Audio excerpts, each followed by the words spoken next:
What's up guys? Welcome po ulit sa ating pong YouTube channel. So dito ngayon guys ay nandito tayo sa ating pong site na ating ginagawa. So ito yung part 4 ng steel matting molding system. So dito tayo po ay nakakabit na po ng so dito guys sa outdoor na ito tayo po ay naka-spandrel na po tayo dito ngayon. So ngayon papasukin po natin yung itong bahay na ito.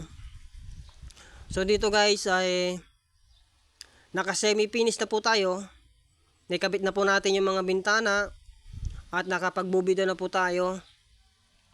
Ngayon ang ginagawa natin ngayon ay nag-assemble tayo ng cabinet. So ito si Uncle, busy po siya sa paggawa po ng cabinet. Siya po yung ating finisher dito, finishing carpenter. So dito naman po si engineer na electrical at ito po yung pinakagwapo nating tiga Masilya. Ito po yung dalawang ito, sila po yung nagsasabay habang kakapit ng kuryente. Yung isa naman ho ay busy po sa paggawa po ng pagpipintur po ng cabinet. So dito guys, puntahan po natin yung isang kwarto. Ito na yung kwarto na master bedroom. So malapit na po tayong matapos. At nakakabit na rin po tayo dito ng kisame. At nakapag-tiles na rin po tayo dito. So ito na yung kanyang master bedroom. At pasukin po natin ngayon yung kanyang CR. Oh! Oops! Ay, dalit mo. Tayo siya sigaran niya. Dalit mo. So gulat na gulat po yung ating kasamahan dito guys. Ito po yung CR po ng master bedroom. So kulang pa po tayo, hindi pa po tapos. Wala pa pong laboratory. At kulang pa po yung kanyang tiles, di ba po natatapos. So bali nakapagkisame na tayo dito guys. So tabayanan po natin yung pinaka-finish. Pero ito yun na yung CR po ng dalawang kwarto.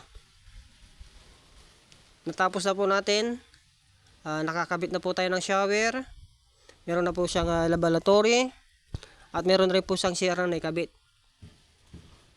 So ito yung kanyang CR ng dalawang kwarto. Ito po yung bedroom 1. So dito ay kulang pa, hindi pa po ganong tapos. Pero nakapag-tiles na rin po tayo dito at nakapag-pintor na rin. Pasukin po natin yung bedroom 2. Natapos na po dito yung kanyang kisame. At nakapag-pintor na rin po at nakapag-tiles na dito. So ito yung bedroom 2. So yan guys, ito yung steel matting walling system. So napakaganda. At ito na yung pinaka dining area niya. Yan po guys. At ito po yung mga lababo. At ito na yung kanyang harapan. At malapit na po tayo dito matapos yung kanyang pagkapintor. So ito na yung steel matting walling system na parang bato na bahay. Kasi ang ating pong ginamit na walling dito ay yung styrofoam na merong steel matting. So kung papasukin po natin, makikita po natin sa kanyang loob ay talaga po napakaganda. At talaga pong parang sementado talaga itong at ito na yung mga ilaw na chandelier light. Ikabit na po natin dito. Napakaganda po ng ilaw na ito. Ito yung chandelier light guys. Napakaganda po ito sa mga meron po mga kisame na nakatambol. So ito yung kanyang itsura. At napakaliwanag ho at napakagandang tignan.